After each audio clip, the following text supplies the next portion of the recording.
En el video del día de hoy vamos a estar analizando la Revolución Cubana y su influencia sobre América Latina. Pero primero, ¿qué fue la Revolución Cubana?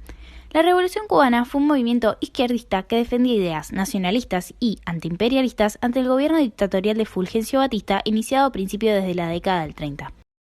En 1953, un grupo de, principalmente estudiantes y campesinos, liderado por Fidel Castro, intentaron tomar el cuartel de Moncada para dar inicio a la revolución. Este primer intento terminó en un rotundo fracaso. Castro fue llevado a juicio por Batista. Este tenía intenciones de darle pena de muerte, pero terminó solo siendo exiliado de Cuba. En 1959, los guerrilleros, liderados por Fidel y el Che Guevara, lograron tomar el poder terminando con la dictadura de Batista. Entre los años 60 y 70, Latinoamérica fue profundamente impactada por la Revolución Cubana. Uno de los tantos actores fueron los jóvenes universitarios, quienes cumplieron un rol destacado. Estos jóvenes comenzaban a resaltar figuras heroicas como el Che Guevara o Fidel Castro. Estos eran un ejemplo a seguir para los jóvenes, creando esta idea de que si aquellos héroes con las mismas condiciones que los jóvenes fueron capaces de lograrlo, ¿por qué ellos no podrían hacerlo también? Como otro aspecto importante de los estudiantes, podemos resaltar el desarrollo de una nueva izquierda, que comienzan a plantear nuevas formas de hacer la revolución. Sus movilizaciones, como ya dijimos, solían ser pacíficas y defendiendo la democracia, como sucedió en Chile en 1952, cuando asumió el poder Carlos Ibáñez del Campo, quien promete un gobierno fuerte y eficiente. Sin embargo, su programa gubernativo se ve afectado por diferentes situaciones, las cuales llevan a que su periodo presidencial acabe sumido en huelgas generales y protestas callejeras pacíficas. Sin embargo, el caso de los estudiantes cubanos no fue así. Hicieron presente el uso de armas y comenzó a reflejarse cada vez más en los países de Latinoamérica. Como resultado, se gestaron las guerrillas urbanas, las cuales eran mucho más grandes y fuertes que las guerrillas rurales, que se habían creado en un principio en Cuba.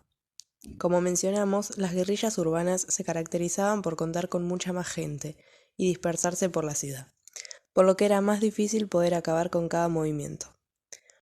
Un ejemplo de estas guerrillas son los Montoneros de Argentina, una organización guerrillera que declaraba que su objetivo era luchar contra la dictadura gobernante y lograr el retorno de Perón al país.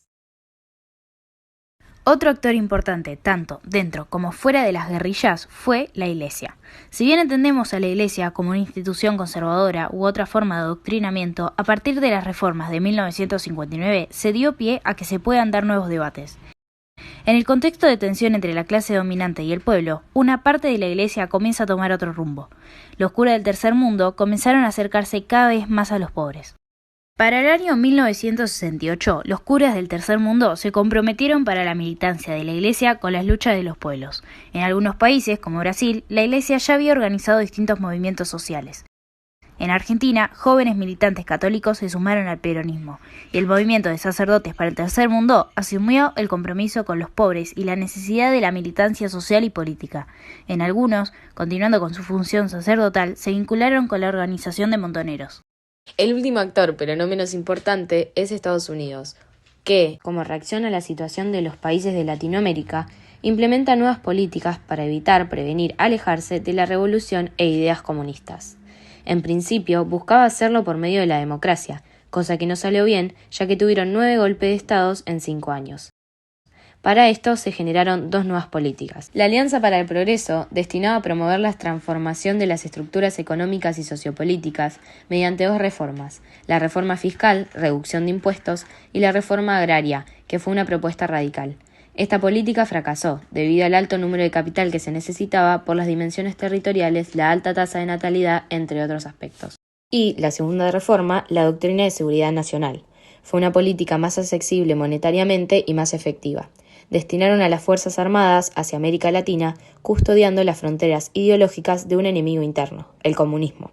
Este escenario fue apodado como la Guerra Sucia. Estos militares eran equipados y formados ideológicamente en escuelas especiales en Estados Unidos, por lo que apoyaban el nacionalismo. De este modo comenzó a percibirse un clima más violento. En conclusión, de esta forma, podemos ver cómo influyó la Revolución Cubana en Latinoamérica. Gracias a esta revolución, el pueblo latinoamericano se dio cuenta de que era posible llevar a cabo un cambio político y social. Si bien no se llegó a los objetivos esperados, el pueblo comprendió que podía luchar para solucionar su inconformismo.